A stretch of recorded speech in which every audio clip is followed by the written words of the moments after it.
What's up, everybody? Welcome back to episode 44 of Thinktwice, the magic and pop culture show hosted by me, Justin Parnell, and my co-host, Ali Aintrazi.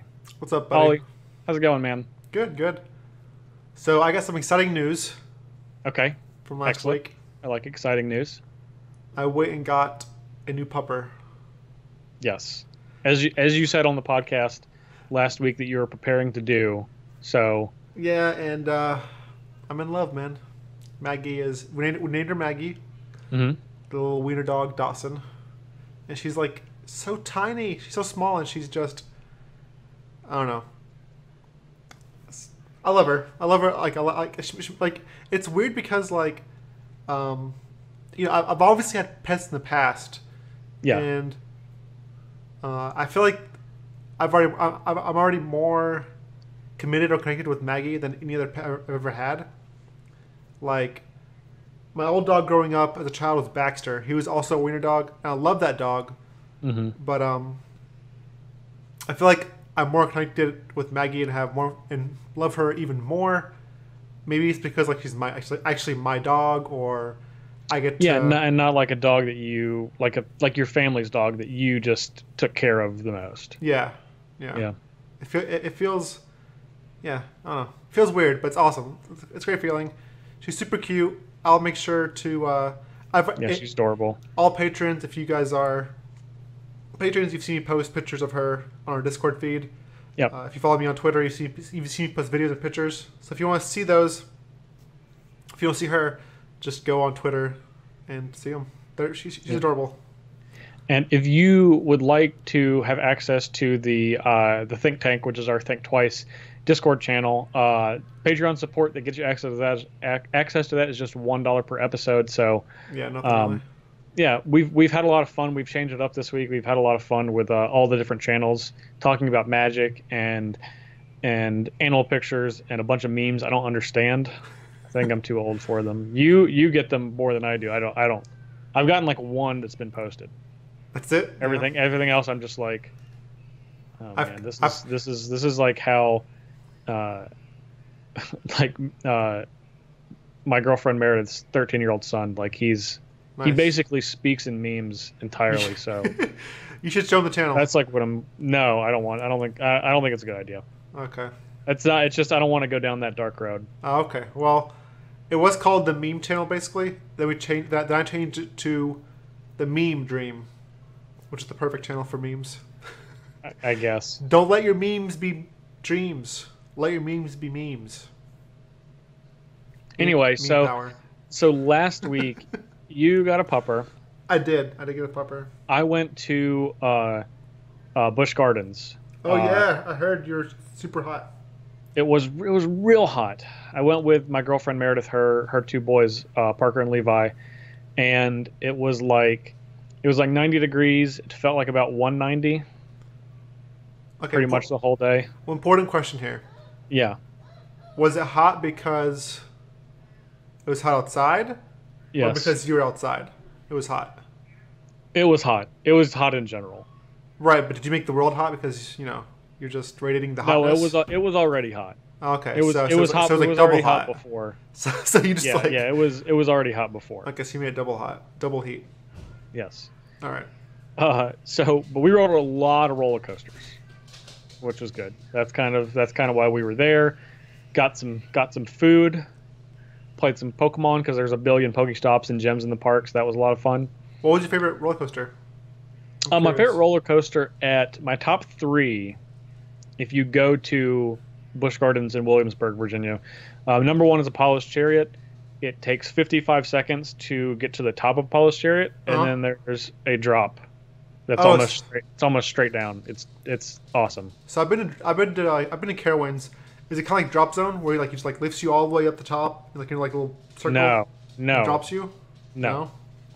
This is a roller. It's a roller coaster. Yes. Wait, so how does it work? Like it clicks you all the way to the top? Are you familiar with roller coasters? I am, but not one. Okay, so you get all right. Okay, you're familiar. All right, let me describe them to you. Okay. So you get in like this cart. It's like a little chair, right? Yeah. There's other chairs beside you, and they're all connected to this track. Yeah, I know. And then you like go up, up, up, and then at some point it drops you, and then you go on this track, and it's a bunch of loops and stuff. Oh, so it's kind of like a snake. You're like kind of like in a snake. Yeah, pretty much. So Apollo's Chariot, anyway, this is like it's at an incline, and it takes 55 seconds to get to the top Jeez. of the first drop, and the first drop is almost just like straight down. It's awesome. Crazy, yeah. It's super long. I love it. That sounds awesome. That's my favorite one. Alpengeist is my second favorite. That's one where like your legs are dangling, like you're in a little pod and your legs are dangling. That's a really good one. Okay, so like basically hosts you up by the shoulders and you like you're in a pod and attaches to the top, and then your legs are dangling. Yeah. And then my third favorite is, oh my gosh, what is it? It's like it's in the Germany part of the park. Verbolten, which is another one that you're like in little cars, and half of the ride is in like this dark like tunnel thing, so you can't see it all. Okay. A lot of fun. And at one point the coaster stops, and then it waits like 3 seconds, and then it just drops you, just like straight drops you down, and you can't really see it. You can't see anything. It's pitch black. That's crazy. Okay. Yeah, it's a lot of fun. Yeah, hopefully it'd be cool if they did something for Halloween where there was like they do. Oh, they do. Yeah. They call it Howl-O-Scream, kind of like Scarowinds is Carowinds Halloween themed. Yeah, except they have different parts of the park. Like because Busch Gardens is like country, like different country themes. So there's like France, Germany, Italy, England, etc. Yeah. And they're all like different. They're all like appropriate as far as like the food and how it looks like to the countries. So during Halloween, they have different types of like actors dressed up as different like characters. Okay. To try to scare you all over the park. So like in like France, it's like a bunch of people are like dressed up as vampires. Okay, yeah, that makes sense. And then in like England, it's like people that are dressed up as like Jack the Ripper. Okay, where's werewolves? Where werewolves? They didn't have werewolves last year. Okay, cool. They didn't have werewolves. So how far is Busch Gardens from Roanoke, Virginia? It's like 3 hours. Man, we should like do it now. Come and do a Halloween trip there. Be fun. Oh, we should. Well, I mean, we're gonna go for Halloween again. It was a lot of fun. Okay, we should maybe we should.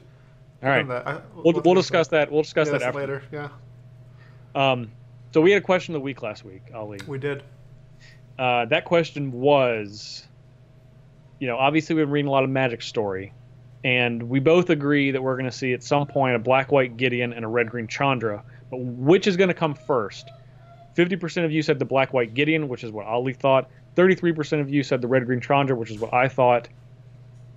Remains to be seen. I still think it's going to be the red-green Chandra. Still think that's going to happen. Okay. Yeah, but black-white won, so... I mean, I just think it's more likely just because, again, like Soren is locked up. He's somewhere in stone, and he was like he was the de facto black-white. Yeah. I guess Green Red has rotated. Last time it was Xenagos. Yeah, we're not going to see Xenagos. No, he's dead. He's gone. Yeah. Sarkin is now teamer at minimum. Yeah. So I guess it could be if we go back to Ravnica, maybe Domri. Maybe Domri, yeah. Maybe. Yeah, that's true. Maybe Domri. I think the only black-white candidates are Gideon and Elspeth, because Elspeth is stuck in the underworld and Theros. Totally. So I think we'll see Gideon more often than we'll see Elspeth. We'll see. Could be. Yeah. I'm still voting for Chandra. Okay. All right. So we want to give a shout out to everybody that is listening on one of our great platforms: SoundCloud, iTunes, YouTube, and Stitcher. If you would be so kind, if you could leave us a review on any of those platforms, or just leave us a comment or a like, that really helps us kind of get our reach out of, putting us at a higher visibility level for each of those platforms. So it doesn't take too much time for you guys, especially for like something like iTunes. If you could leave us a 5-star review, if you enjoy the podcast, of course, and you have just 30 extra seconds to spare, we would really appreciate it. And the longer we can do this means the more people that can see it, which means the better content we can create. So everybody wins. It gives us more reach for sure. Yep, absolutely. Okay. So Ollie, I think we're ready to move on to our first section. So we're going to take a quick break and be right back.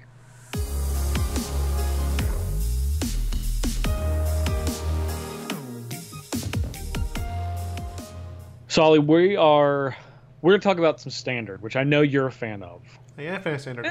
And I've been warming up to Standard recently too, because it looks like a lot of fun. We're going to introduce something today that hopefully, if it goes over well, meaning if we don't mess it up and if you guys like it, we're going to do a new thing called 5 top 5s. And today we're going to be doing 5 top 5s of Dominaria Standard. So 5 lists of 5. Let's get started. All right. List number 1. The top 5 Dominaria cards that we nailed when we were previewing the set. This is the feel good one, right? This is like the yeah. We're gonna start with the top and then work our way down. Okay, you start. Basically, keep our levels going. So number 5, we're gonna go 5 to 1. Number 5 was Shalai, Voice of Plenty. You and I both agreed that this card, while it's a cool card, was overhyped and was not going to be a major Standard player, and it hasn't. Simply put. Yeah. It's not that it's seen no play. It has seen some very minor amount of play, but not in really any successful lists. And it certainly hasn't caused anyone to lose any sleep or lose any games, really, for that matter. No, not really. Our next one is that we write about was Seal Away. We said this card is going to be really good. And obviously it has been. It's been a staple removal spell in white. So much, in fact, that people have had to adapt their decks to battle Seal Away. And their combat steps. Yes. Seal Away has pushed the Scarab God out. Seal Away has helped with Hazaret. Seal Away has just been an amazing card. Yes, absolutely. And we nailed that one. We did. We knew, and that is really what's put one of the best decks in Standard kind of over the top as a premium removal spell. Yep. All right, number 3 of what we nailed, Teferi, Hero of Dominaria. Obviously, Ollie and I were both super high on this card. We thought it was fantastic. It has proven to be so. Oh, yeah. Easily one of the best cards in the set. Card's amazing. It's even started to see some play in Modern. Yeah. Honestly, the card, guys, the card, after you cast it, just costs you. It basically costs you net 3 mana. That's true. Yeah, so you this down payment of like a gross 5, then but at the end of the day, it's just 3. That's pretty powerful. I've been playing a lot of Blue-White Flash on MTG Arena. Wrap it up. I've seen it. Yeah, wrap it up. # wrap it up. So if you guys want to see Teferi in action, you should check out those replays on twitch.tv/thinktwicemtg. All right, Ollie. Wait, before we go, I got a quick question. Yes. When you're playing Wrap It Up, do you have some Rastafari in the background? Wrap it up. No, it's like. Oh, it's like that. It's like the Migos song. Never mind. You should braid your hair though. You should braid your hair. Why would I braid my hair? Because Rastafari. Wrap it up. It's not Rastafari. It is. Migos are from Atlanta. To me, that's what I hear when I hear Wrap It Up. Guys, you tell us what you hear. Whatever Justin says, which is wrong, or Rastafari. Wrap It Up sounds like Rastafari. All right, next up. Why? Because it's R-A? Anyway, number 2. Exactly. Number 2 is... Pipe It Up. It's like Pipe It Up from the Migos. I'm right, you're wrong. Next one is Mox Amber. We said this one was overhyped. It was not going to see Standard play. It's too hard. Like, it's just not good enough. And we were right. So far, this card was super overhyped in the beginning. People were crazy about it. Yeah, people were crazy about it. People had brews and new decks all around it, and it's seen almost 0 play. People have tried it, but to no success. Yeah, it's a hard one to play. I'm still in for this card in the long term, Yeah, I am too, but it's too powerful. It's too powerful in a vacuum to see no play overall. But it's made no impact in standard. I actually think we're much more likely to see it make an impact in an older format. Oh yeah, modern or legacy. Yep. Yep. Okay. Number one card that we absolutely totally nailed. We actually put this on number one. Yeah, good. We did. We said this was going to be the day one most impactful card in standard, and I don't know if it necessarily was the day one most impactful card because there's a lot of really impactful cards in Dominaria, but certainly in the upper tier, probably the top three. I think I interrupted you when you said it. Can you say it one more time in case someone didn't hear you? That this is going to be one of the best cards to make an immediate impact from Dominaria, and it certainly was. Yeah. I was saying the card we're talking about, History Benalia. I know Justin said it. I kind of like overspoke or interrupted him. Oh, sorry. Yeah. History Benalia. History of Benalia. That card has been insane. Variety of archetypes. Oh my gosh, yes. It was including what you and I may believe are the two best decks in standard. Yeah, it's literally in every archetype except ramp and combo, because there's no combo deck really. There's no combo deck that want this, and ramp doesn't really want this either. But it's played in control, mid range, and aggro. This card is just phenomenal. Phenomenal card. Okay, next list. So as we said, we're going to go down the steps instead of up the steps. So Ali, now we're going to do the top 5 cards that we missed, that we misinterpreted their power level of one way or the other. Why don't you start with this one? Okay, I'll start off. Okay. Knight of Malice. Yes. We just missed this card. It seemed like okay, but we actually didn't put it in any list. Like, we just missed it. We should have not missed it because we were so right about Seal Away. Yep, I agree. We were so right about Seal Away, so right about History Benalia. Actually, history doesn't really matter, I guess, but it does. I think it does. It does. First strike. And it plays alongside History of Benalia really well. It's a knight too. Yeah, it's a knight. It plays wrong. Yeah, exactly. Plays alongside History of Benalia. It also blocks the token. It plays well against it. It also plays well just in general because against Seal Away and also against Lyra to like attack the Lyra tokens. Not attack the Lyra tokens, but God, I keep forgetting it's not pro black. It's like protection from hexproof from black. Yes, it doesn't attack through anything. Yes, but regardless, Seal Away and History of Benalia is very good against those cards and good with them. The reason I didn't bring it up is because I thought it was a 2-1. Wow, see, I still thought it was 2-1. It's 2-2, isn't it? I lost to it. I should know this. It's 2-2. Number 4 card is my favorite card in the set, Yawgmoth's Vile Offering. We both thought this card was going to be awesome. I still do, but it's a goose egg, literal goose egg. I think this card is so powerful, but we've seen none. Yeah. Yeah, so we missed that one. I maintain our thinking on this card, but we are wrong so far.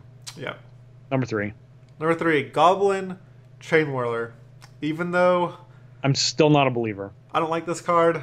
It's still putting up results. It is. I still think On-Card Crusher is better than this card, and like in mono red. But I mean, I don't know.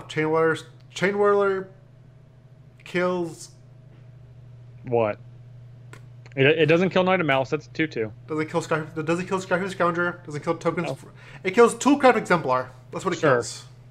And that's it. And Toolcraft has done has done its damage. Yeah, I'm like, I don't know. It's doing stuff, but I'm still not a believer. I think that I'm not either. This card is just super medium. It's not a bad card, but it's just a 3/3 for 3 with first strike. I have a question. Like the ability's nice, but I don't know. I still believe our initial proclamation on this card and Yawgmoth's Vile Offering. When you're playing Wrap It Up, and someone plays On-Cop Crasher, I'm not happy. What about Goblin Chainwhirler? Yeah, you could care less, right? Take one. Yeah. I agree. I mean, obviously the card's putting up results, but I still believe it's not that great. So world will come around. All right. Okay, number two and number 1 we definitely missed on because we specifically said they're not in our top 10. Had these cards are outside of our top 10 and made a point to say these were not top 10 cards in the set. Number 2 is Lyra Dawnbringer, aka Baneslayer Angel, aka Miss America, aka definitely very good. And as it turns out, Baneslayer Angel is still too good, and we probably oversold the fact that creatures have caught up to Baneslayer Angel, because they haven't caught up to Baneslayer Angel as much as I thought they did. Yeah, they have not. I still believe Baneslayer Angel is better than Lyra Dawnbringer. Like, I think they're so close it doesn't matter. Yeah, sure. Yeah, I mean, just one. Like, it's the same thing though. Like, I forget the feeling of what Baneslayer did. Baneslayer was basically, you player, you're like, okay, if I untap, I win. If I don't, I lose. I still might win because I have another one. Yeah, if you have another one. But like, I like, this is especially true against black-red aggro. When you play Lyra, it's like, okay, untap. Yeah, am I getting disintegrated? Am I taking an extra 3 damage, or am I going to kill you with this card? So. Or am I going to untap and have counter magic up? Okay, I do. All right, good game. Yeah. Four turns. That's what you got. Yeah. So we're missing that one. The last card. Number 1 card. We missed big time on this. I'm not sure how we missed it, I guess, but we did. Karn, Sign of Urza. Now, to be fair, we said we thought this card was very powerful, but just that it was not going to make strides in Standard immediately. Yeah, we were wrong. We were right. Week 1. Week 1 did not. Week 1 was all history. Yeah, history was everywhere. Well, Teferi was the big card. Teferi and Lyra were the 2 big cards week 1. Well, so was history. History was like the most played card week 1 by a mile, I think. At SCG Atlanta, that was not the case. Okay, well, on Magic Online, it was the case. Sure. Either way, doesn't matter. Yeah. Since then, Karn has been the de facto best card in Dominaria. Karn is in mono black. Karn is in red black. Karn is in if you're playing blue, Magic, black, white. If you're playing Magic, you're playing Karn. Mono green, red green, snake. It's really that simple. It's colorless. Yeah, colorless card. Okay. All right. Moving away from Dominaria cards. I'll start with this one. What are the 5 most improved cards from outside of Dominaria on Standard?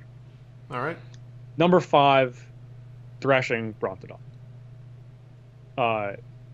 Obviously, Land War Elf has been about as good as we thought it was. It's still an extremely impactful card, but due to the power level of other non-green cards, because green didn't get as much help in this set outside of Land War Elf and Steel Leaf Champion, really. But Thrashing Brontodon, obviously, if History Benali is one of the top cards we nailed, and Cast Out, Seal Away are seeing a significant amount of play, as well as another card or 2 on this list that happen to be targeted by Thrashing Brontodon.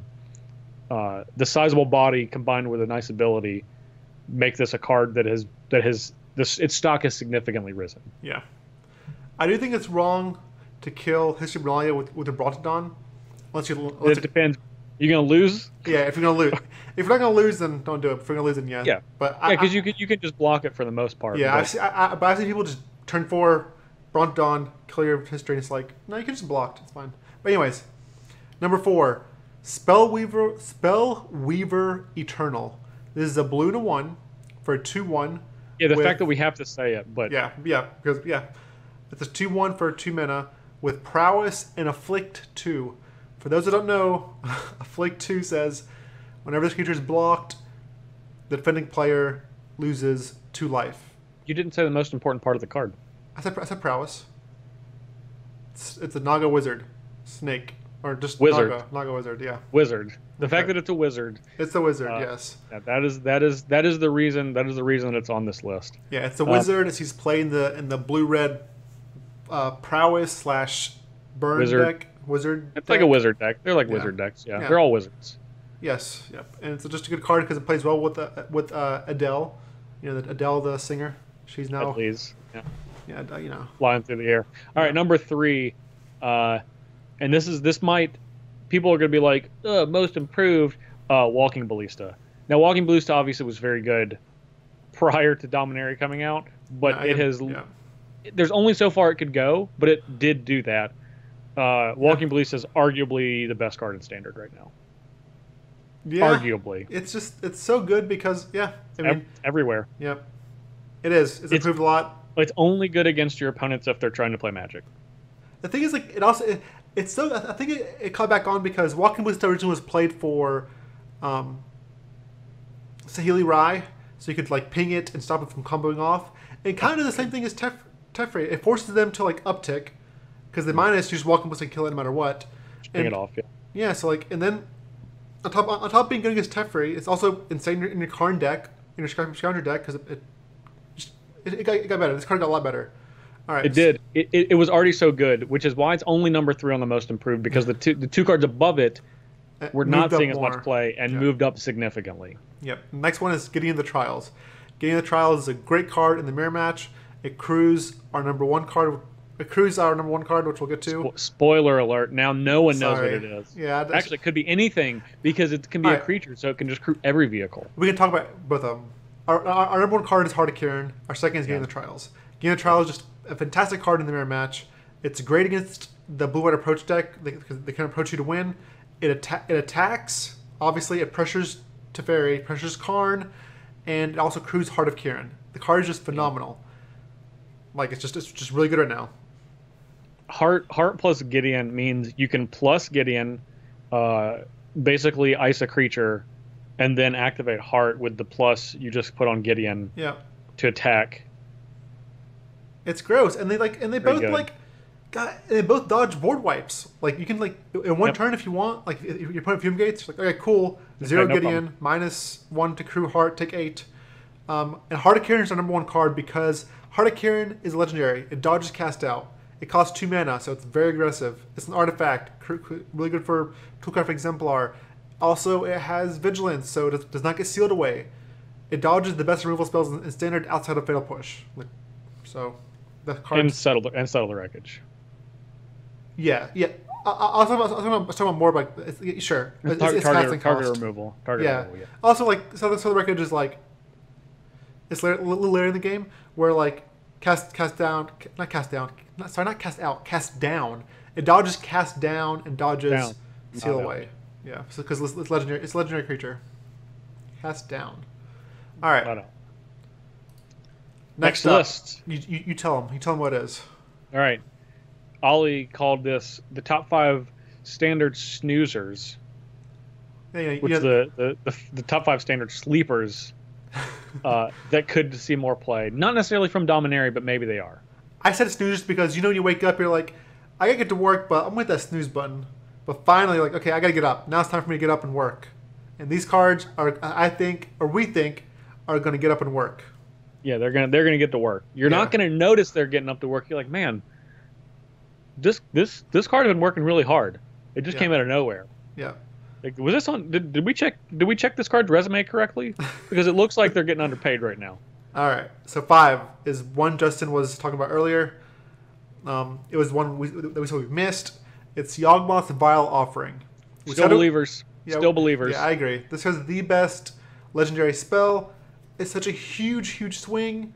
Yeah. People will play it eventually. Like I just have a hard time believing that I won't see play. Like it's too powerful.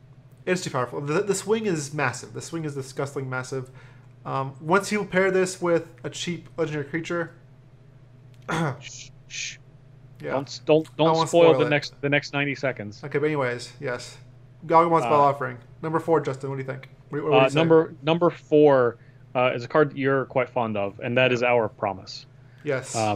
It provides too much value. If you can figure out a way to not die in the early part of the game, it's arguably one of the most powerful things you can be doing that your opponent cannot interact with. Yes. Which means not a planeswalker, not an enchantment or a permanent. I mean, you're putting permanents in play, but they're lands. And as we've seen, you're either getting real low or you're getting real big. Not many cards that get you bigger than Hour of Promise. I agree. Now, again, Hour against any land. People are literally playing Infinite Dead lands over the memorials, and like, guys, there's a reason for that because they're powerful, and this can tutor them. On top of tutoring those utility lands, it gives you zombies. And you're going to get zombies every time if you build your deck correctly. Yeah, or you can draw your card with Arch of Araska or Memorial of Genius. This card is both, whatever. Mm-hmm. Real quick though, the reason this card did not see play in the beginning is because Our Promise no longer ramps into Ulamog or an Eldrazi. Our Promise decks are all fundamentally control decks. They're either winning with Approach of Second Sons, they're winning with Mastermind's Acquisition, or they're winning with just big blue-white spells like maybe just Teferi. I promise it will make a comeback, especially if blue-white. The less play blue-white sees, and the more these aggro decks see, the more we'll see Our Promise. Because Our Promise does beat these aggressive decks if you build them correctly. Absolutely. Number 3 card. Ali alluded to this one earlier, but Baral, the chief of compliance. This guy's banned Commander, not Commander. He's banned in Brawl. He's banned in. He should probably be banned in Modern. This card's just really good. And he's banned in 1v1 singleton formats. Yes. The card's actually insane. It's a 1/3. I don't know why it's 1/3, but it's not seeing play in standard. Justin and I said it's starting to see play in standard, but after we said that, it stopped. This card, guys, is really good. It's also insanely good with Yawgmoth's Battle Offering. If you can in my opinion, the best way to activate the legendary sorceries. Yes, especially Yawgmoth's Battle Offering. Just turn 2 play this guy. Yeah. Turn 3 cast, I don't know, Chart a Course or just anything. Kefnit's Death card, Tragic Lesson, whatever. Kefnit's Death, yeah, okay. Yeah, that's good. That's a good one. That's a good one. Or you could just hold up a counter spell or removal spell. Yeah, he's also a wizard. So he's also a wizard. He reduces your wizard's retort by 2 colorless mana. So if your opponent has Thalia out, there you go. You can still cast it for blue. It also blocks. It blocks all the knights. It blocks all and Thalia. It blocks Thalia. That's a knight. Yeah. It blocks the knight tokens. It blocks Knight of Malice. It blocks. Yeah, 3 toughness is where you want to be. Yeah, it trades or higher, but 3 for sure. Yeah. Yeah, the card's good. It also loots. We start countering spells. It's a good card. Yeah. Okay, the next one. Number 2. Go ahead. You ahead. We're all jumbled together now. Okay. The number 2 is Fight with Fire. Maybe somebody doesn't know what this does. Maybe you do. It costs 3 mana, sorcery. It says deal 5 damage to a creature. Deal 5 damage to a creature. For 3. What creature has 5 toughness that red has to kill, otherwise they lose? Is it? It rhymes with Byra Fawnbringer. You're supposed to say it rhymes with Dyra Lawnbringer. You just switched. You switched the 2. Okay, it rhymes. You got to at least do the joke right. Okay, it rhymes with Dyra Lawnbringer. She's mowing your lawn. I'm gonna guess Lyra Dawnbringer. You're right. Yes. And what's crazy about this is, okay, you're like, okay, what if they don't have Lyra? Like, why am I bringing this in? Well, guess what? They're gonna have Lyra, or they're gonna have Settle the Wreckage. Okay, and when you get settled, this thing has another mode. You can kick it. You can kick it and deal 10 damage to their face. The face hole, right in the face hole. Actually, wherever you want. It's actually split among whatever you want to split it with. And 10 damage, guys, I don't know if you know this or not, but that's half their life total. Okay? So late in the game. Probably less if you're playing red. Yeah, so like if you now it's probably all of their life total. Yes. Honestly. Let me tell you a secret about Settle the Wreckage. If your opponent's playing it, you can't play around it. You can't play around it because of the death seal away. Just attack. Attack with the creatures. Don't tell them. And don't let them in on the secrets. This is the secret. Don't play around around it. This is only for Thinktwice listeners. Yeah, don't play around it. Just attack, because otherwise they're gonna juggle you with seal away and stuff. If your goal is to win the game by attacking, you should stick to Plan A. Yes. And now if you have Fight with Fire, now the drawback is even less because you can kick it and just blow them up. And I think the kicker cost is even that high. It's like I think it's 8 or 9. The total. I think the total cost is 9. I think the kicker is 6. The spell costs 3. Yeah, I mean. Is that right? The kicker costs 6, so 9. Yes. Yeah. Yep. And then it costs 6 and a 9 overall. It says Fight with Fire deals 10 damage divided as you choose among any number of targets. And now, if they have a Teferi and you have some excess damage, you can deal damage to their Teferi and then kill and then deal them the rest of the damage. Yeah. There's a nice rule change for this card. I think this card is a sleeper. I honestly wouldn't be surprised if we saw main deck plays or whatever. It's a powerful card, especially if you sell the Wreckage. It is, yeah. All right. Number 1. This is a card I'm fond of. I think Ali is also fond of it. Release the Gremlins. That's my gremlin noise. That was Gremlins. Okay. Yeah. Okay. They're hungry. That sounded similar to my my nibbler noise. Oh well, they nibble. They definitely nibble on your artifacts. They do, specifically Heart of Kirin, which is a very good artifact to nibble on. They nibble on Heart of Kirin. They nibble on Scarheap Scrounger. They nibble on construct tokens. They love nibbling. They love nibbling. And then there's now snake decks that are starting to play more artifacts to make their walking ballista bigger, so they can like explode walking ballista. It's also good. This card's also good there. This card's also good against the random Antiquities War decks.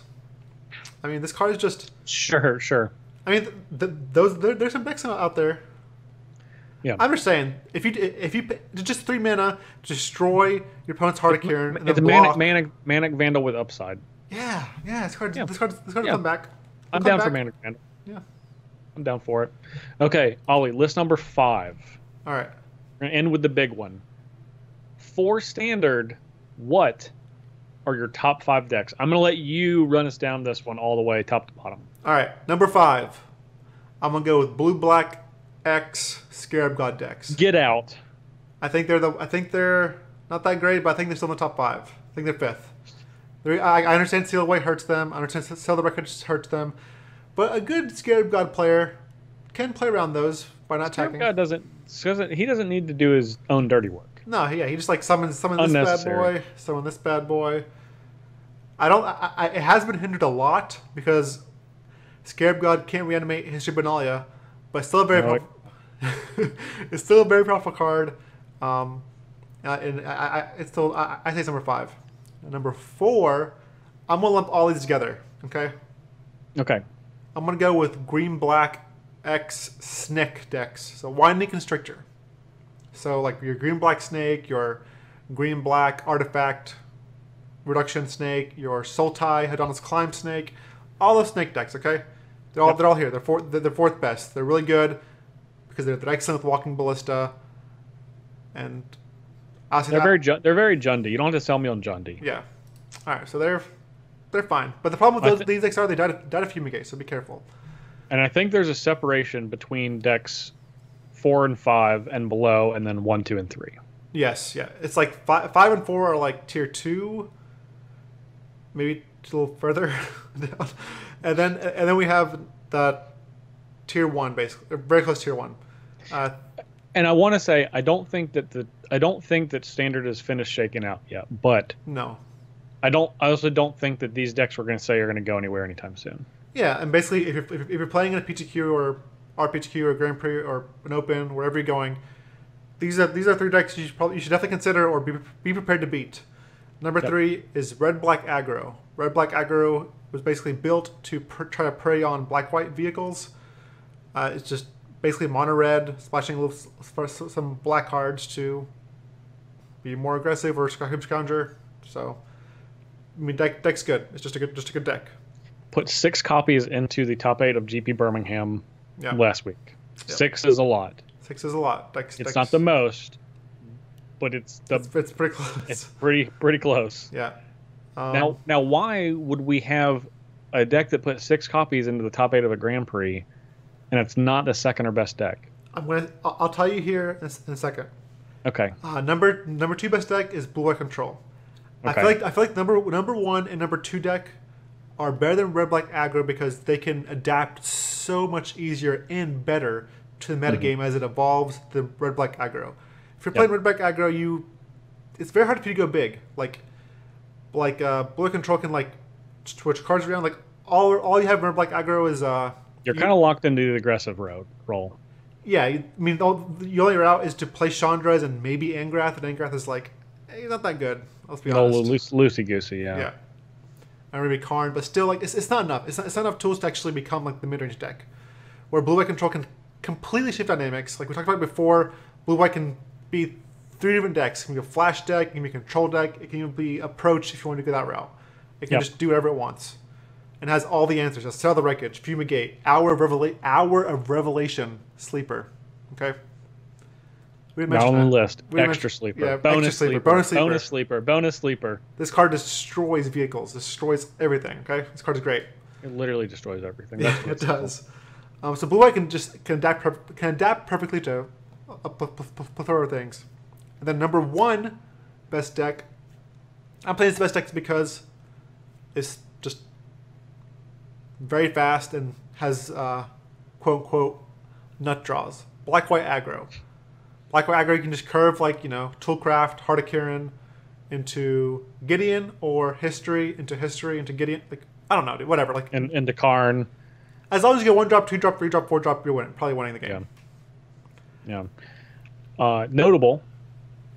Yep. Those are only the one of the best draws it has is mainly white cards. Yeah. Well, I'm just saying. Maybe there's another color you could pair with white somewhere down the line if it can get figured out to where maybe it's not black, maybe it is. I don't know. I think black is the best positioned color in Standard right now, as I've been saying for a couple of weeks. So I don't know. We'll kind of we'll see how it plays out. I think, even though I think black is the best color, I personally think that blue-white control is going to end up being the best deck still, because it ultimately has the most tools at its disposal.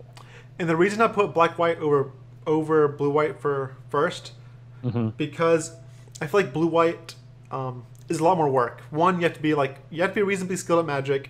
You have to know what you're doing. Sure. You have to know what the metagame is to build your sideboard correctly. You have to know how to sideboard. And blue-white does not give you nut draws. You do not have nut draws. Like you have to play correctly. This is more so for actual control than like flash variants, where flashing is like flash and Lyra and win. Blue white, like you have to control. You have to leverage your draw spells, your gear hulks, your pull from tomorrows, whatever it is. Yeah. Black and aggro. You don't have to. And there's a lot of different. There's basically, you have so many different options in blue white, which is why I think it's good. But if you miss and you bring the wrong blue white deck, you're dead.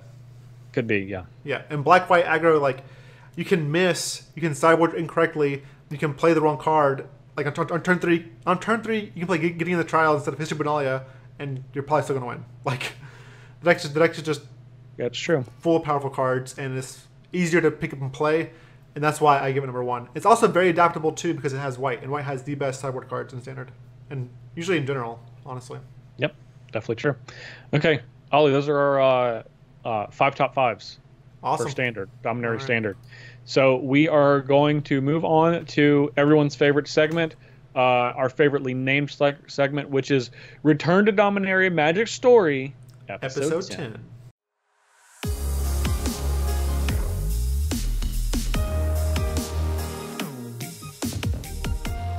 Ollie, we're back. Back on Dominaria. In Dominaria, on the Weatherlight specifically. We are. So first, before we could dive in. Yeah, we alternate. It's your turn. All right, so what we're doing is, instead of having these episodes have numbers, instead of these stories having numbers, we're changing numbers into something more memorable. Yeah, so you can remember what the story was. Yeah, what's it about? Because otherwise, if I say, "Hey, what was episode 5 about?" You'll be like, 5? I have no idea. All right. No. This story is called Slimefoot. Still a better love story than Twilight. I would have gone with Slime Time. Sure, but I feel like Slimefoot, better love story than Twilight. Like, if I tell you that, you're like, oh, I know that story. It's about Slimefoot, and he had babies. He had 10 babies. He did. 10 little sapling babies. Yeah, so his love story by himself was better. So speaking of which, why don't you tell us what the story was? Oh man. So just give us a recap. Just give us a little recappy. Okay, there's a sapling on the Weatherlight, which is Slimefoot, and he's hearing like all the things going around. He's basically growing more because of Tiana. He calls her like the sun, and he's adapting to everything around him.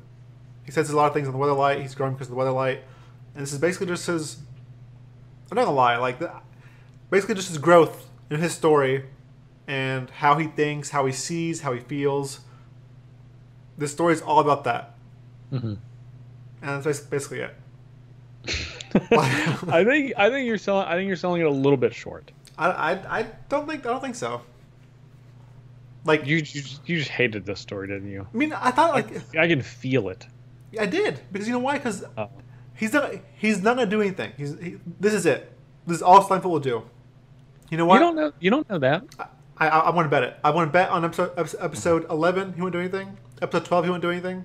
Like this is like the desert story. This is like Teferi's desert story. No. But man, I disagree. Nah, man. It's funny. I get it. It's funny, but it's like I don't care. Like you still telling me about Gideon and Bells and Luck, and I swear, I feel like this is going to end with episode 12. Bolus comes and he takes Liliana, and Bolus clutches. I do think the last paragraph is going to be in Bolus's clutches. Absolutely. Of the story, and that's going to piss me off. Exactly.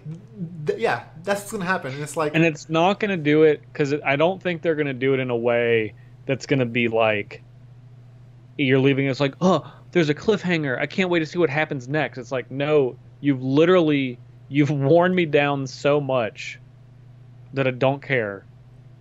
Yeah. And also, we see it coming. We see it coming because of the fine. All right, you got her. That's fine. Just let's keep moving on, I guess. Yeah, and we see it coming because of the card, the story spotlight. Like if the story spotlight wasn't there, I think it'd be like, oh wow, okay, this is cool. But we know it's gonna happen. We know when it's gonna happen. Yep. And it's like, what do you want from me? Like you spoiled your own story, your own movie. What do you want from me?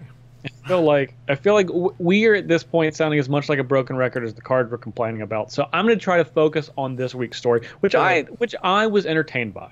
Okay. I don't think this is a good story from like a writing perspective, but I don't know. So in the grand scheme of things, I do mind because I don't think this story accomplished much.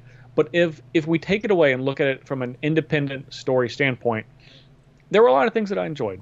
Yeah, we saw all of these characters from another point of view that's basically almost like an unbiased narrator, essentially. Because whenever we see other characters being the narrator for their own stories, at least internally, you're getting more of a sense of them, but you don't really get a sense of Slimefoot because he kind of just Slimefoot is what it is. Like it's not giving you it's not really giving you an opinion. It's telling you how it feels about stuff, but it's not. You're seeing all the characters for what they are.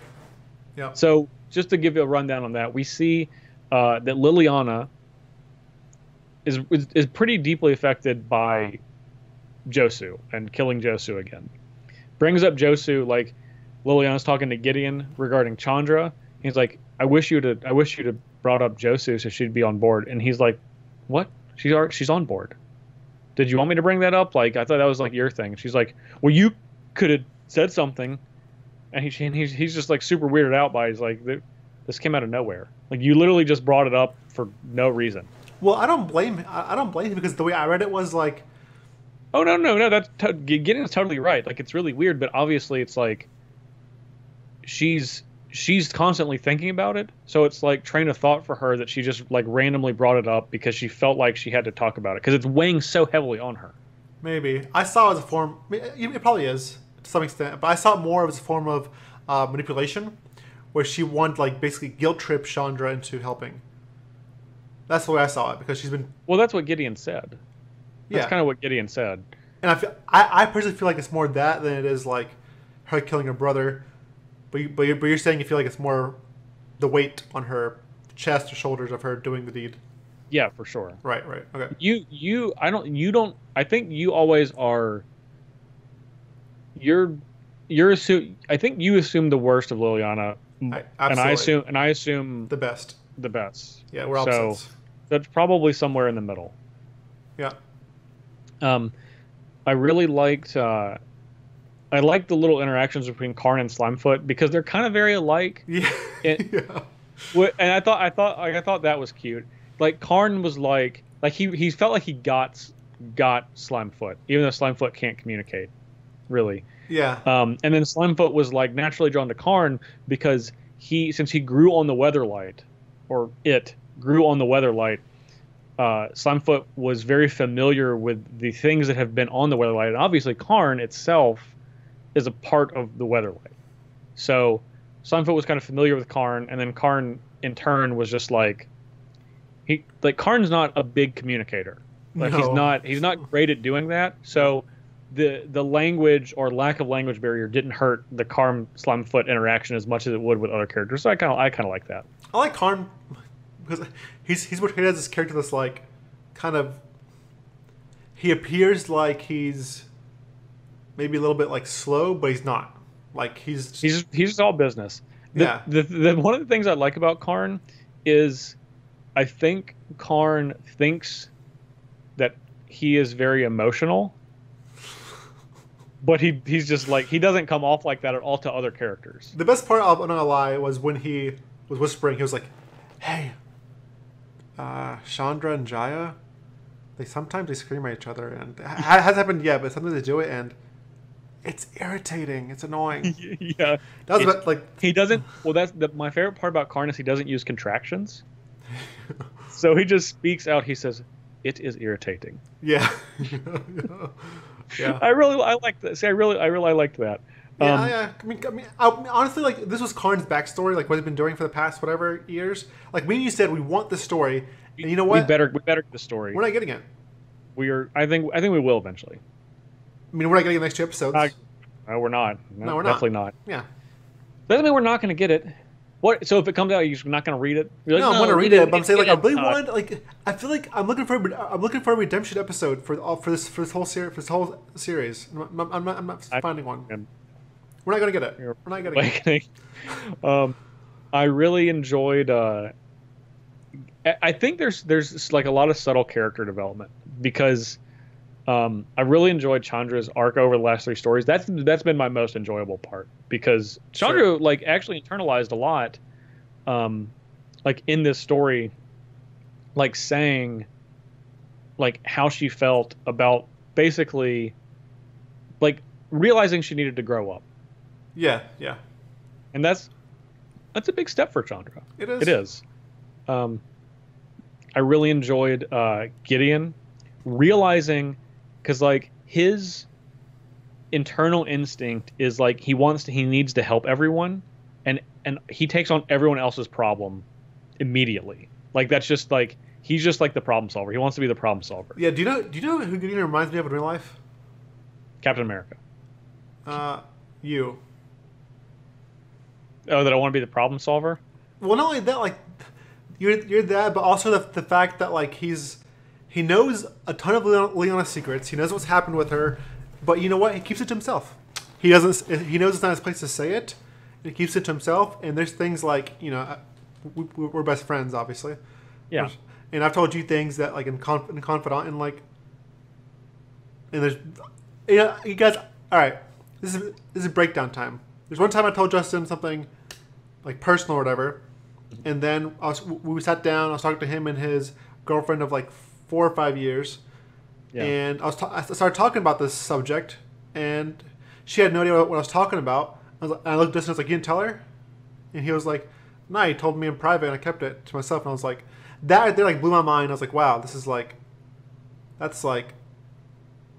I don't know how to explain it, but it felt awesome. It's like, it's a feeling like, okay, I can trust this person with anything, because if they're not gonna tell it to their, if I can find somebody and they keep it to themselves and don't tell their closest their significant other, it's like I can actually open up, and this is what Gideon does too. Gideon does that, and he fixes problems, and he's very like logical, like you know, and you are all those traits. So.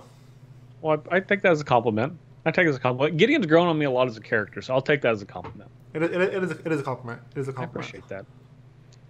But I liked in this story that Gideon was like, he realized that when Raph was dealing with the little sapperlings, and he was like, Raph was like, "What am I going to do about this?" And Gideon looks over and he like pauses for a second. He thinks about it, and he's like, "It's not my problem." And he just turns back around. And that's like the first time in Gideon's life he's ever done that. Because everything is his problem. Yeah. For sure. Well, I think he saw him as like, saw him as babies. He was like, I'm not dealing with babies. You're the babysitter. Or someone said someone literally said, looks like you're the babysitter. Babysitter. Yeah, I think Jorah said that. Yeah. But it was, but I don't know. I think that was like that was a moment. That was a moment for Gideon, because like Gideon's like, he is like, especially that interaction with Liliana, and Gideon's pretty incredible because like he cares about Liliana even though he's basically been treated like crap by her from day one. Yeah. But the problem with me is like, you used to hate Jace, right? And then on Wait, what do you mean? What do you mean? Well, on Ixalan, you almost had to change your heart. Like, the writers made you like... I was confused. I was confused by your wording because you said used to. I know you still do. I'm saying, I do. Yeah, but there was a time where like you were like, okay, I can actually... Maybe... I was close to turning around on Jace. They almost did it. And can you imagine if Gideon was written in that same light as Jace was? Like, I feel like yes, you are correct. Gideon is seeing a character change, but I feel like if we had you're saying if this story was written like Amonkhet and Ixalan's story were. No, that's not fair to think about. Because that's not where it is. Not where we're getting. It's not, but no, it's not. But it'd been phenomenal. Like the character, like I can't imagine if actually focused on Gideon with the old writers. Like, it'd be actually a legit like moving and development. Same with Chandra. Like I know it is now, but it'd be more so. Because still right now. No, I know. This is just like a story that we're reading, but I don't feel like a connection to any of these characters. I don't either. I feel like that's a problem because these are all characters we should care about. I agree with you, and like, I have no incentive. I have no real incentive to read because I know where we're going, and I know it's going to end. It's going to end with a cliffhanger, and that's just going to piss me off. It is. It's going to piss me off too. Yeah. But I mean, you have to feel like better days are ahead. Who would have thought that this was the worst part about Dominaria? The release of Dominaria? No one. Not me. I thought this was literally like a layup for them. Oh, me too. I thought her Dominaria's story was gonna be like free. I was like, this is easy. Easy. Like, how could they mess this up? Yeah. Okay, so a couple more things. One of our someone we follow on Twitter and a listener of the show, A. Marling, specifically pointed out in the story. He's like, just finished reading Dominaria episode 10. Sapperlings are not baby thalids because obviously Slimefoot is not a sapperling. Slimefoot is a thalid. Yeah. Thalids grow sapperling crops, which are not their babies. And they've painted it as... Yeah. And this is a known thing in the past between thalid and sapperlings. We know this. And someone that is this deep into the lore or just writing the story, someone should have caught this, is what we're basically getting at. It's on the card. It's on the card, and like just like like if you're writing the story, you know the lore more than we do. And on top of that, like, man, of all places to not mess up, you can't mess up Dominaria. This is literally, it's not like sapperlings are new. They're literally from Alpha. They're 25 years old. Verdant Force made sapperlings. He did. Literally just made them. He did. Yeah. Anyway. No. Anyway. There's no anyway. I mean, that's what else can we say? Well, Verdant Force was. I'm thinking of Force of Nature. Verdant Force was in Tempest. Either way, sorry, 20 years. Yeah. 20 years. Sure. Anyway, well, moving on. Yeah. So Karn's plan for Nefrixia, he told Slimefoot. A is correct. Yeah. So his plan. A is correct. Correct. Yes. So Karn's plan. This is going to be like this is going to be real bad, right? Like, this is not going to work. No. You know why? Because he made it sound so simple. I'm going to take this back. I'm going to blow it up and make sure there's no more Phyrexians left at all. And he was also like, some people think the Phyrexians are not a threat. Maybe they are not. Oh I don't know. my That's what he said in God. the story. Oh my God. I don't know. Yeah, He's that like, blew my mind. Maybe they are not, but I will go back No. and click this button, and then boom. Well, Oh yeah, just that's all. That's it. That's it, Karn. It's not like when you last went to that plane, you got thing is, your yes. mind ripped, and you just basically There's almost literally a turned mind. into the new father of machines. Yeah, what could possibly go wrong? What could possibly go wrong now that they've had significantly more time to plan and prepare? And There's literally a card that's mind control in that set that takes a card and gives it infect, and it's literally Karn's art.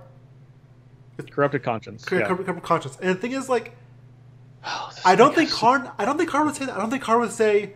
I would never imagine Karn saying, "Yeah, maybe the Phyrexians aren't a threat. One of your friends literally sacrificed himself to give you a spark, and you almost became the father of machines." Like, and one tiny drop changed a plane you made into a Phyrexian plane that killed everybody on the plane, almost everybody on the plane, or completed them. Like, there's no way you would say the Phyrexians are probably not a problem. Like, you'd never say that. You're probably fine. Well, it's not that Or he even doesn't think think it. it's not that. I guess people are thinking like, well, they have no way to escape New Phyrexia, so just leave them. That plane is gone because Karn knows that it's like unrecoverable, so it's got to be destroyed. But That's not true, though. they didn't start on that plane. Yeah. Hello. Yeah. Also, we've seen things that let you transport things to other planes. Karn doesn't know that. But Karn even still, you're right. It doesn't matter. But Karn has seen those stuff. Karn has seen the planet polar, not planet polars, but the Phyrexian gate or whatever things. I mean, he's seen those. He has seen the planar portal, which doesn't exist anymore. Yeah, but either way, he knows that technology exists. He knows that. He absolutely does know that because he's as old as Urza. He knows that this can happen. Well, he's not as old as Urza, but he's been around since not as old as that Urza. was existing. Well, actually, he's older than Urza at this point at the time, I think. No, not even close. Really? No, not even close. Okay, well, regardless, doesn't matter. He knows about this technology, and we know as players and lore fans that the blue praetors in that section were looking for a way to reach other worlds. They say like we've heard of other worlds. We want to give the gift of Phyrexia to other worlds. They know they didn't just pop up on Mirrodin. Yeah. Yeah, and they know the existence of other worlds, and they want to spread their religion and their gift. Anyway, this is going to be a massive disaster. Yeah, like there's no way it's going to be solved. Like, you know what? I don't want to be solved this easily. I don't want to. I want them to go back. Honestly, if I had to pick, like I want them to go back, and then Karn's like, yeah, this will be fine, and then they just lose again.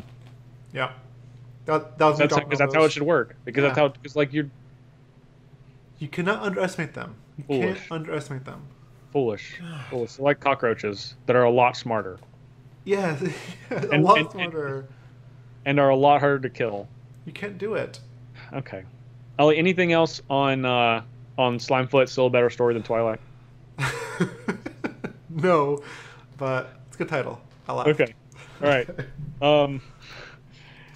Well, we got 2 more left. Let's hope they're good. Yeah. All right.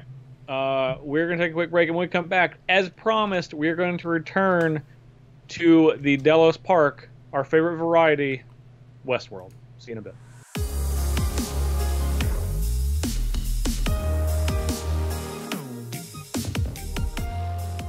All right, so Westworld.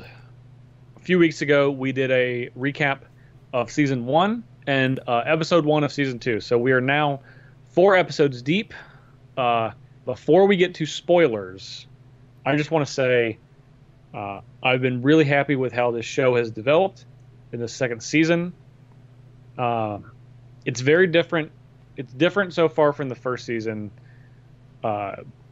If you're not watching Westworld, I do encourage you to watch it, but it's not something you can just go in and be on your phone or playing a game. Oh no. If you miss something, you will miss something. You will miss something. This is like sometimes it's very small details. Sometimes they're not auditory details. Sometimes it's just visual stuff. There's a billion things going on, and you're rewarded for paying as much attention as you possibly can. Yes, these definitely have rewatch value. It's basically like Justin said, if like it's kind of like you're in math class, and you miss how to do a step, and then math class progresses to the next step. You're like you just become so far behind, you have no idea what's going on. And even if you do follow all the steps, you're still like a little confused. You're still confused. Like this, it's just. Yeah, and as we'll see, even though we've seen all the steps so far, that doesn't mean the story is clear enough for us. But okay, I think we're ready to get into spoilers. So, spoiler warning: this is your shot. Turn back now. Turn back now. Turn back now. All right, that's the 3 air horns. We're officially in spoilers. Okay, so we have episode 2, 3, and 4 to cover. So I'm going to give a quick rundown of kind of just the overlay of what happened. With go for it. All right. So episode 2, we go back and see kind of how the Delos, or the Westworld in general, as the first part, got funded, with Ford and Arnold at that time coming up with a plan to basically get Logan and his dad James Delos into funding the park to where it is today. We see James Delos, before he dies, kind of name William, which is ultimately becomes the Man in Black, as his successor to the park. Logan kind of sees where everything is going, ultimately dies at some point, we find out later. And we see a lot of young William and old William in this episode. Old William, which is the Man in Black, continues to play Ford's game, where he is trying to find something, not necessarily the center of the maze, which he realized was not for him, but was for the hosts, but rather he's looking for something. He doesn't exactly know where it is, but he knows if he continues on, he's going to find it. He tries to cheat by recruiting a bunch of other hosts to help him. He didn't really know it's cheating, but he finds out when all of the hosts let him know, or the main one of the hosts that is the new El Lazo, where it used to be Lawrence, now it's a new host, played by Giancarlo Esposito, who was in this episode for like 1 second. I thought he was going to be a major character. Oh my god, me too. I was like, oh my gosh. Me too. He's a fantastic actor, and he was fantastic in the one scene that he was in. Yeah. But then all the hosts pop themselves in the head. Yeah. Moving on to episode 3, where we see no William at all. No new William, no new William, no old William. This is heavy on the Maeve storyline with Hector and Tom Sizemore, as well as the Dolores storyline, where she's kind of rallying the troops to fight against the incoming Delos security team that tries to wrap up the part. We also see Charlotte and Bernard trying to escape the aftermath of the Ford party murder, where all the hosts turning on everything. Charlotte escapes, Bernard gets captured, and then of course Charlotte, who's trying to get Peter Abernathy to try to smuggle DNA out of the park, does finally get him. Dolores is not too happy about it.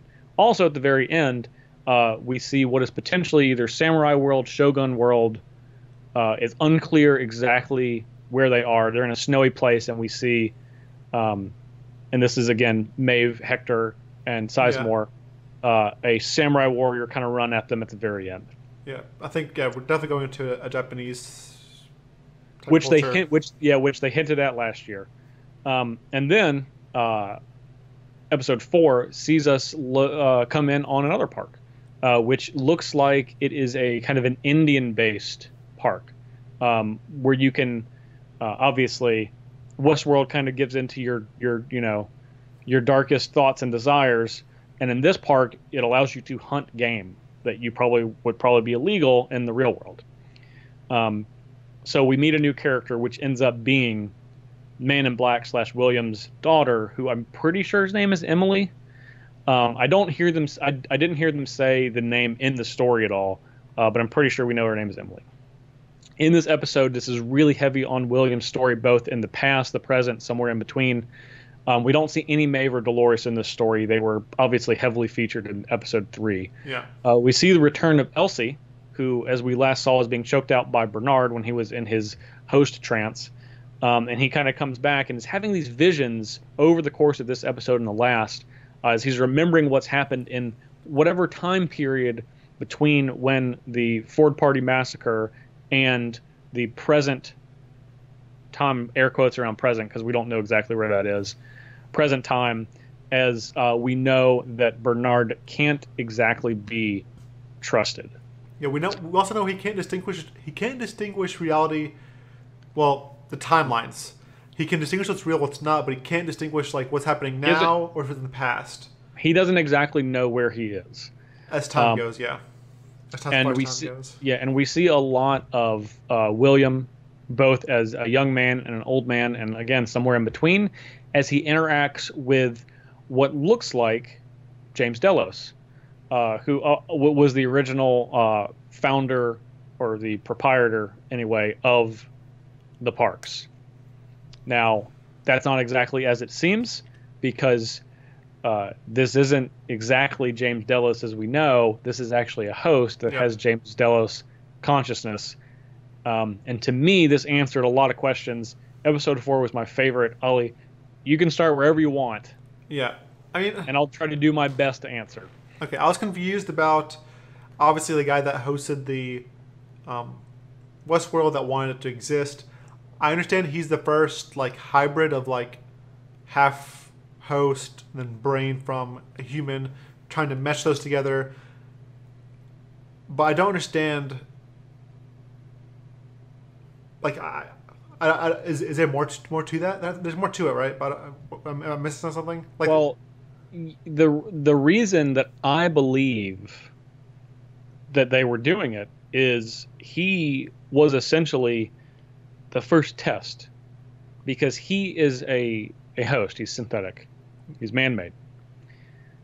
But his consciousness was taken from his DNA and put into this host and tried to be refined over years and years and years. And it couldn't. And it's like, you're like, okay, so of course this appears in this story like, okay, well, this was one of the founders of the park, so he wants to kind of live forever, and this is his way to do that if it works out. Turns out it doesn't really work out. He has that Event Horizon type thing at the end that's super creepy, but ultimately, like he did the 100+ times before, goes up in flames because he reaches a mental plateau, as they described it, and he can't go any further. So why is this significant? What we realized they're actually trying to do, in my opinion, is smuggle out the DNA of the people that are at the parks so they can try to sell this as a form of kind of extended life. That's what I believe their ultimate goal is. That's what Charlotte Hale is interested in doing, because she obviously knew about this plan. Okay. We know William knows about this plan because he was the one that was kind of enacting this. Okay, go ahead. So that's the end game. Okay. So go ahead. So what about the new robots or the new hosts that are just like plain white, no face? What are they? Those are just worker bees. Okay. They are literally hosts that have been created to do this work because they tried to limit it to as few people as they possibly could. Only a very small handful of people knew about this plan. Yeah. Okay. And still know. And honestly, very few know even now. In fact, probably limited to William, maybe his daughter Emily. We know that Bernard knows, but he can't exactly piece everything together. Yeah.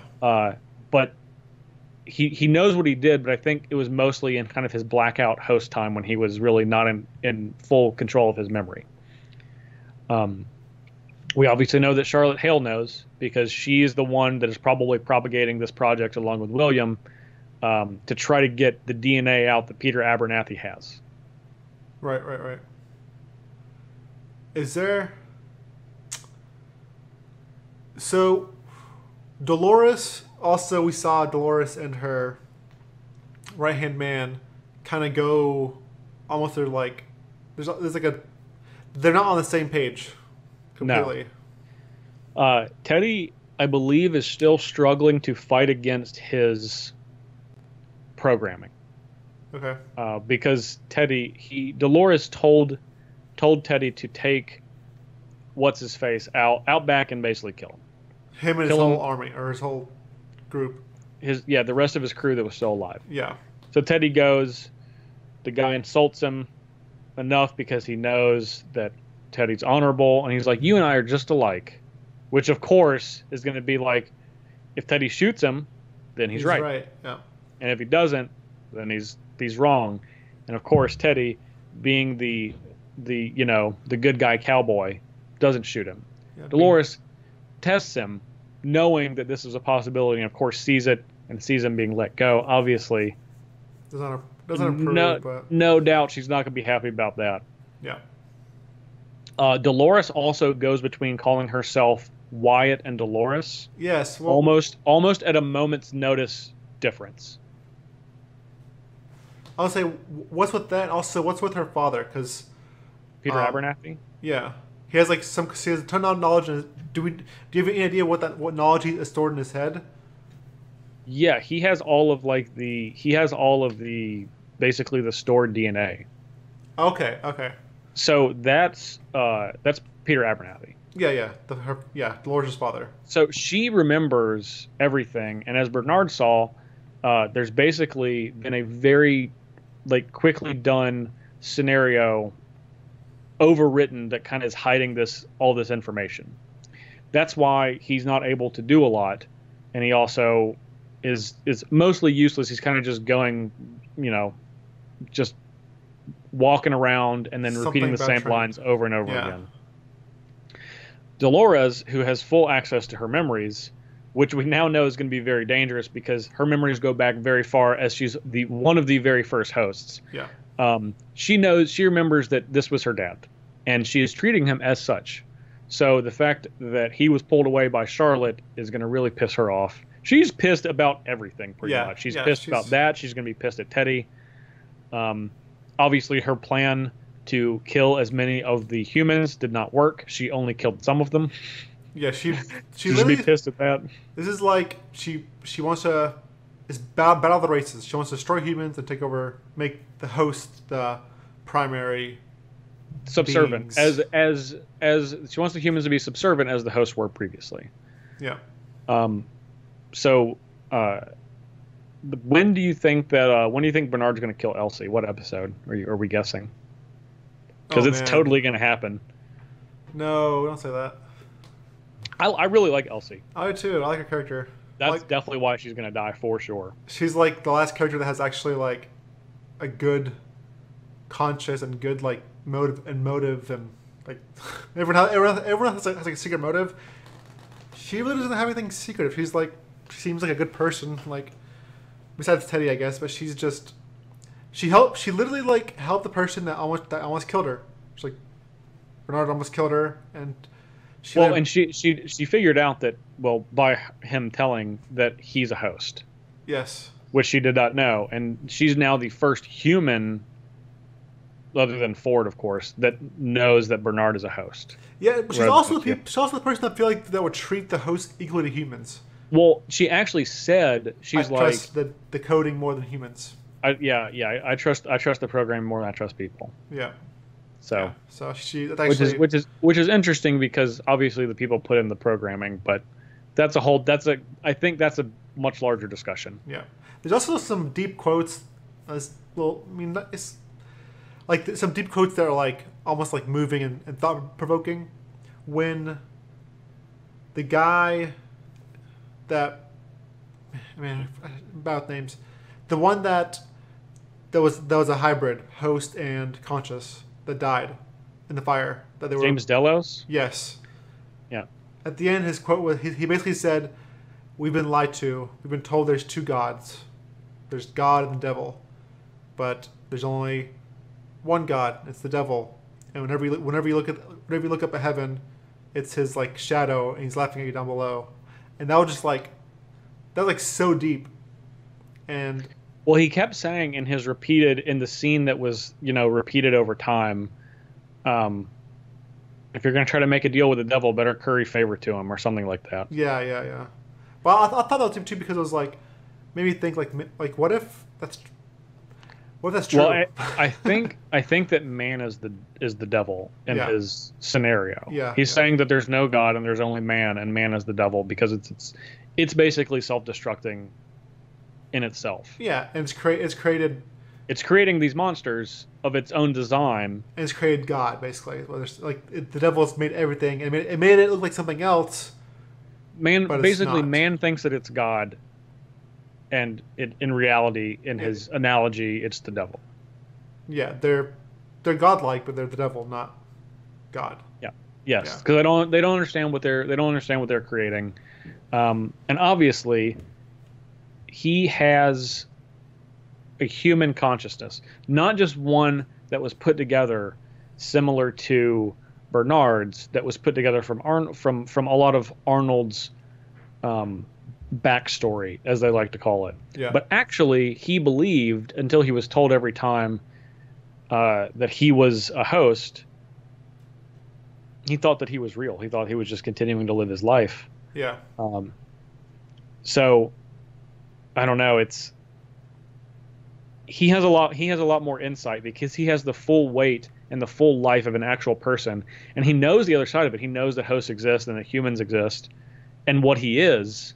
So he was really one of the only characters that's living with like full clarity of everything. Yeah, and he was okay with it. He was like, okay, let me get out. Let me go back to my wife. Let me go back to my money. Let me go back to my business. Yeah, he was fine. He was like, okay, so I'm not me. Not the me that was born anyway. I'm a different me, but I still got my brain, so I'm ready to go. I'm good. This is fine. This is totally fine. Yes. Yeah. But he can't. Because he malfunctioned too much. Yeah. But I'm really excited. The thing that makes me the most sad about this entire show is the two characters that I find most compelling are the same characters. It's William in both timelines. And we're never going to see them on screen at the same time, which kills me. Yeah, man. Because Jimmy Simpson and Ed Harris, I think, have just been. I thought that the show was going to feel the exit of Robert Ford or Anthony Hopkins specifically more, but those two have done a hell of a job at bumping up their acting because they have been both multidimensional in all of their scenes. Oh yeah. William, like, he had a complete 180. It's from his childhood, or I guess 20s, 30s, to what he is now. He completely changed. Oh well, sure, but I think you see both sides in both the young William played by Jimmy Simpson and the old William played by Ed Harris. He's just he's such a badass though. The scene where he's like you're talking about death, but you failed to recognize him as he sits before you. And you realize what he's doing too. He's like, you see him blink, look to the left, blink, look, blink, look, blink, look. He's like literally analyzing everything. You're like, oh man, he's putting it's together. Going down. It's gone down. It's like some Sherlock Holmes type deal. Like he's like, yeah, except he kills way more people. Yeah, in like 2 seconds. Yeah. Oh man, and then he makes him drink the nitro. Yes, and then he's like Lawrence. He loves Lawrence. I love that he's like best friends with Lawrence. He's probably never had a best friend in his entire life. Yeah, but he likes Lawrence. But that's like the closest thing he's got, is because he immediately was like, when he was like your friend over there is not doing so well, and he's like, that's not my friend. Yeah. But he said it so quick, like he was offended that someone were to assume that they were friends. Yeah. When they Lawrence is like the only friend that he has, and he's not. And he cares about his family. Like he cares about his wife too. Like his wife, like he generally cares about his wife. And he knows that they're hosts, which is the best part. The best part to me. Yeah, it's weird. I wonder if there's a reason for that. Maybe we'll learn, or just is. Well, we know why. Why? Because his whole family, outside of his daughter, is dead. His wife committed suicide. Right. He has no other family, so he literally said because he was like, Lawrence actually said, he brought up, he was like, I don't know how I remember this, but I remember you telling me about your daughter and your wife one time. Yeah, sure, but when they're in the church. So when he said that, he's like, I think he's like this, like I know Lawrence is like a machine, or like not real, but he is, because like that's a meaningful interaction. Oh, I agree. That two people can have, and that I think that like even though he obviously liked Lawrence because he found him useful and he enjoyed just kind of spending time with him, he didn't kind of realize, like, think of him as an equal. And in my opinion, that was when the scene that he was like, yeah, he's got a family too. Like, he might just be a host, but like, I know what this feels like. I don't want to put, I don't, if I can help it, I don't want to have to put him through that. If I can help him in a way that also helps me, then I'm willing to do that. Yeah, and then you see him just like killing people for no reason, like for just whatever. He doesn't care. Like you'll see him being like ruthless. So it's kind of weird. It's kind of weird to see this. It's kind of weird to see. I don't think he kills anybody for no reason. Not no reason, but like, but you see him be like so ruthless. Like, well, sure. Like in one of the episodes, like season 1, where he like just kills Dolores, kills Teddy's, like it's just yeah. The way in the manner in which he does it is like just no emotion. He has not killed a person yet, not a human being, right? No, not yet. No, he hasn't. Okay, no. He is not. I'm 1,000% sure. Okay. That is a very, very notable thing that he has not killed an actual person. There's not a lot of person-on-person crime in this show yet. I think we're probably approaching it, but it hasn't happened yet. All right, we'll see.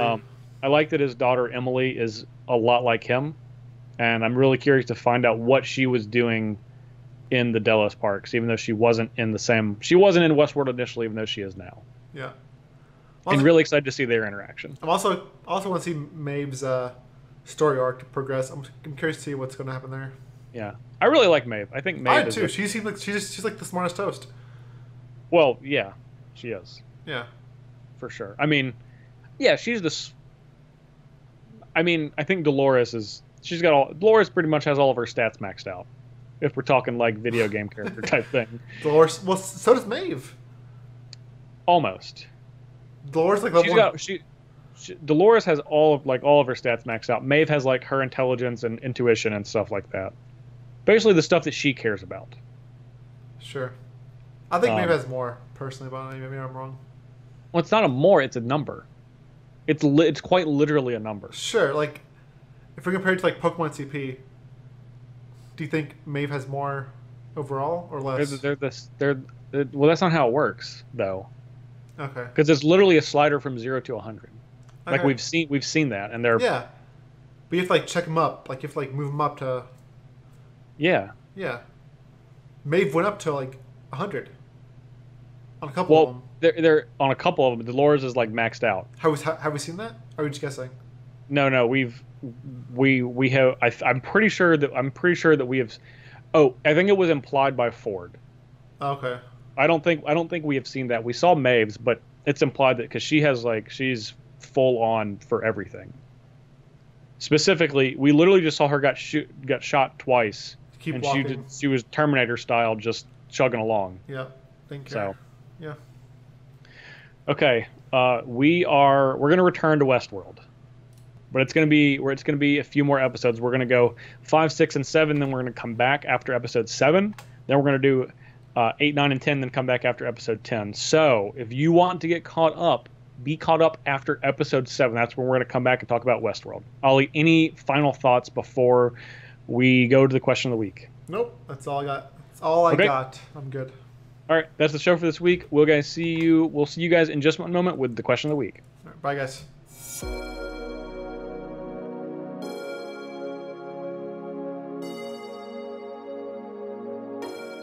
All right, before we get to the question of the week, I want to start doing this and kind of let you guys know what we're going to be talking about in our pop culture section for next week and going forward. Next week, we're going to be talking about Deadpool. That movie came out when you're listening to this. If you're listening to this in real time, probably a couple of days ago. So we're going to be talking about Deadpool 2 next week. So if you want to be joined in that conversation, this is your chance to see it. Okay. Ollie, you know what it's time for. Question of the week. Question of the week. All right. We have a juicy one. The week, W-E-A-K, or the W-E-E-K? That's up to you. All right. No. This is a juicy one. It's probably like one of our biggest ones, I'd say. This is a big one. Make ripples. Okay.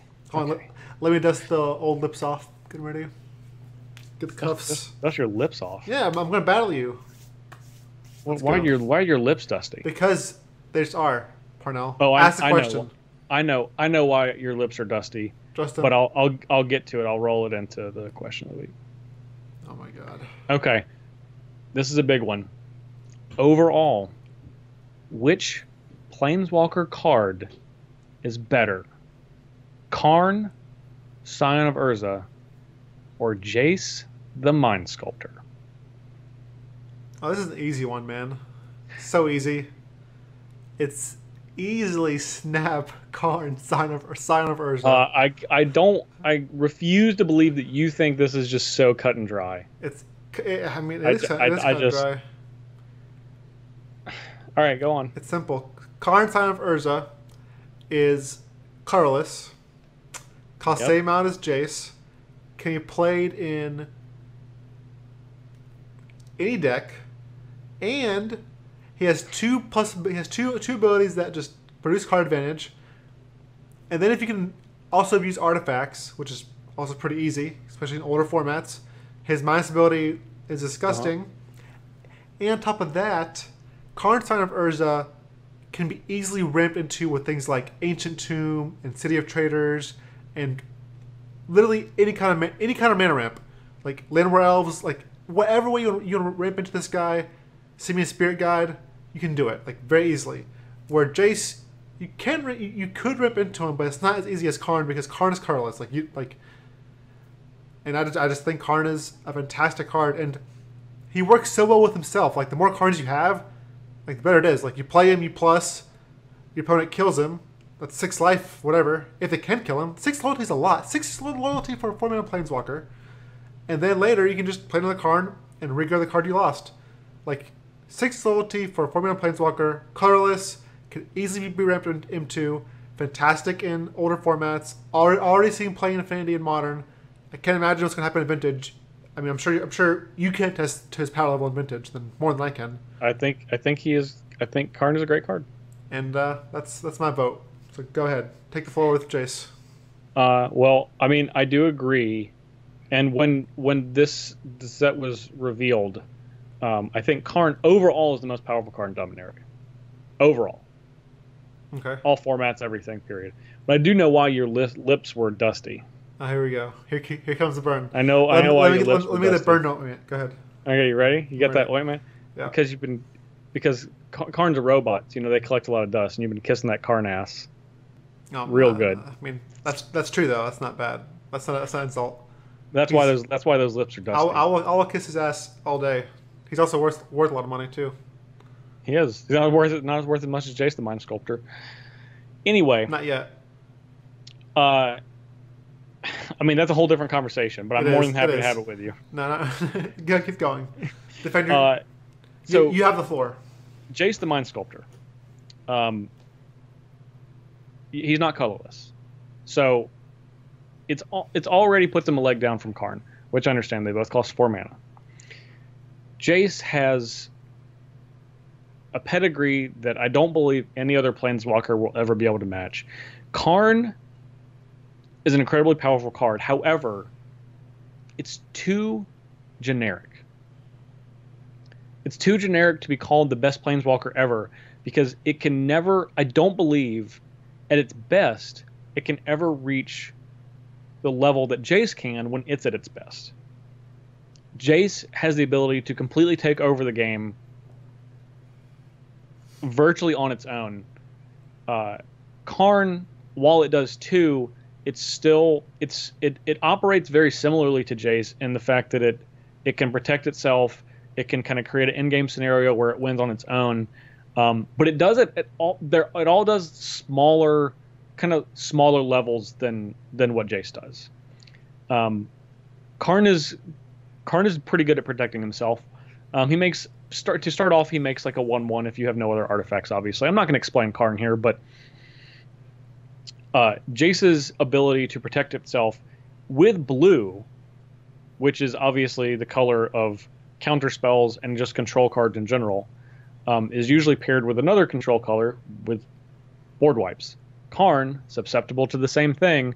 You can make a bunch of tokens, but they can be swept away just as easily as any other tokens, and you're using a lot of loyalty relative to what Karn is on Karn to make those tokens. Jace doesn't have to worry about anything else but Jace. period.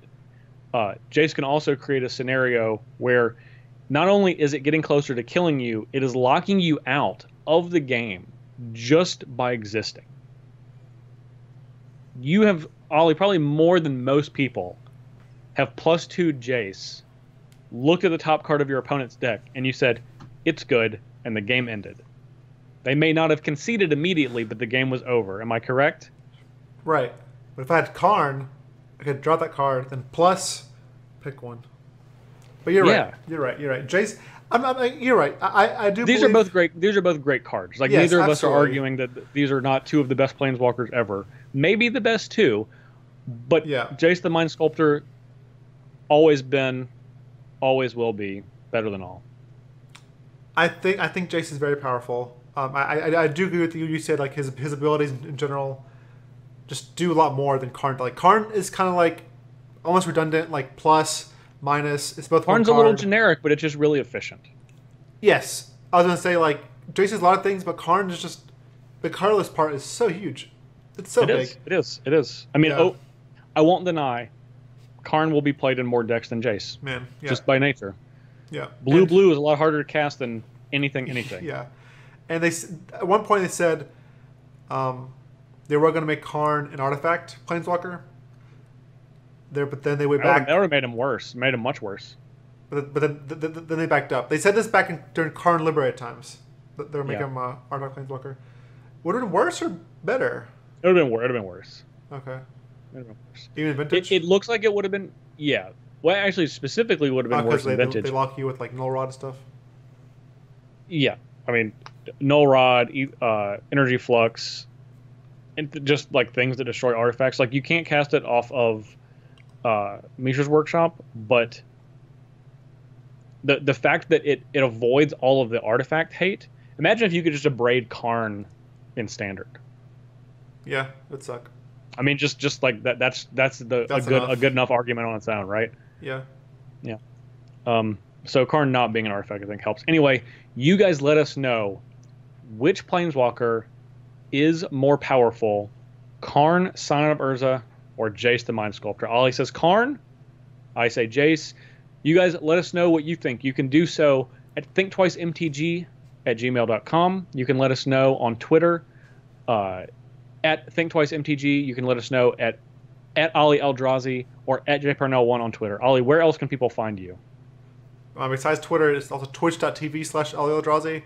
And my articles go up every Friday at gatheringmagic.com. So check if you like my brews or just like seeing what I write about. It's every Friday at gatheringmagic.com. This week is about I talk about Our Promise and how it's coming back. And it's definitely coming back, guys. And there's a brew in there with Our Promise and the Mari Conjecture. Don't miss the bus. It's coming back. Yeah, I've been playing with the Mari Conjecture. That card is better than Swarm Intelligence. It's all you need is one turn with Swarm Intelligence to win.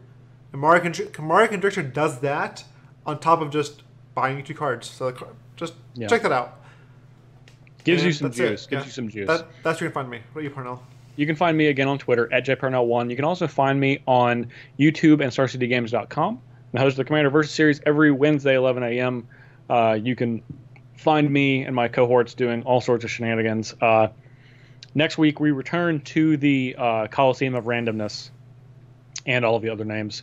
That one's a lot of fun. You should definitely check it out. I worked on a deck with one of our Agent Ebolas producers, Daniel Hunt. Daniel, if you're listening, and I know you are, cheers. You'll enjoy it. Cheers. I won't say if I win or lose. I'm just saying it will be at least an enjoyable game to watch. Okay, you guys can find the show. Obviously, you're listening on one of our platforms, but if you want to check out any of our other platforms, SoundCloud, iTunes, YouTube, and now Stitcher. We'd love if you left a review or a like or a comment or you subscribe to any of those platforms.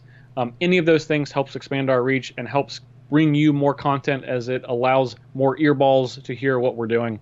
As I said before, you can, if you want to email us directly, you can do so, thinktwicemtg@gmail.com. You can follow us at thinktwicemtg on Twitter, and you can watch streams that we do on twitch.tv/thinktwicemtg. We're doing just two to three a week right now.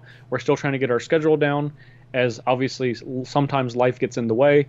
But either way, I had my last couple weeks have been playing hashtag Wrap It Up, as Ali stated in the beginning.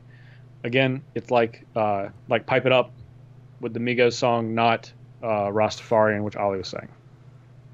Anyway, if you want to support us on Patreon, it's patreon.com/thinktwicemtg. We have a lot of new support levels, and we've changed some of those, including our $5 Disciple of Bolus level, which gets you access to Ollie's brew book, which you can see all of the standard decks and other formats sometimes, if you ever get to that, decks that he has been brewing at a moment's notice, fully updated. Yes. At any time that you want. At our $3 Erebos' Emissary tier, you get access to Parnell's Commander Journal, where it's very similar to Ollie's brew book, but it's Commander decks, guaranteed to be one a week, sometimes more. I might throw a couple of Brawl decks in there, but it's mostly Commander, so you can definitely check that out. I'm doing Dominaria Legends all the way until Core Set 2019, so you can expect one of those every week. Also, I'm going to say for a bonus, guys, I'm going to be working on the 3 decks for RPTQ. I know you guys can only build three standard decks. They can't. It's unified, so they can't overlap. I will have a section with just what I think. Oh, so your best team unified decks. Oh, I like that. Yeah. I'll definitely do that section. I'm going to think about it this weekend. I'm going to talk to some people. I'm going to brew it up. See what cards are going to go where. Because I think a trap is playing black-white vehicles. You cannot do that on a team. It just takes too many cards. You can't lose Seal Away, Fatal Push, and Heart of Karen and Gideon all in one day. It's just too many cards. You can't do it. So I will be doing that. So after this week, it should be up by Monday in my section. Can I take a stab at what you should be doing? Yes. I'm going to guess you should be doing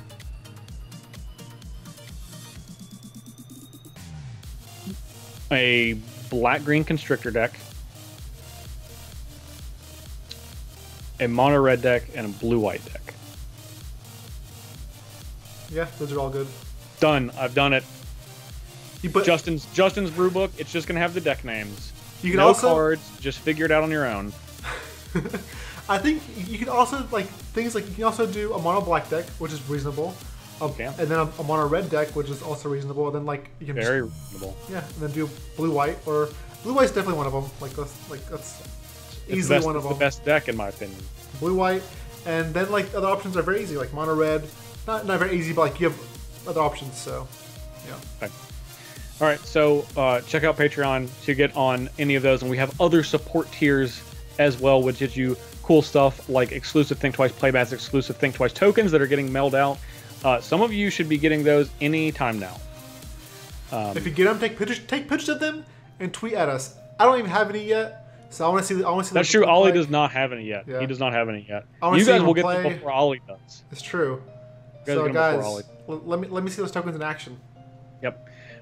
We want to give a shout out to our new Patreon supporters, Liam W, Amin P, Ethan J, Sean M, and Justin C. Thank you guys very much for your support. We also want to thank our graphic designer, Amber West. You can find her work at amberwestdesigns.com. We also want to give a special thanks to our director and producer, John Choi. We obviously could not do the show without him. He makes it pretty. He makes us sound not stupid. Sometimes it slips through the cracks, but for the most part, he keeps us on straight. Yeah, I don't say the wrong word, but is it called yeah, I'm not gonna say it. Is it a fluffer where someone you're wow, yeah, that's that's the wrong word. Well, no, I mean it depends on what you makes you look pretty. He might be your fluffer, Ollie. See that? We're supposed to save that for flashback.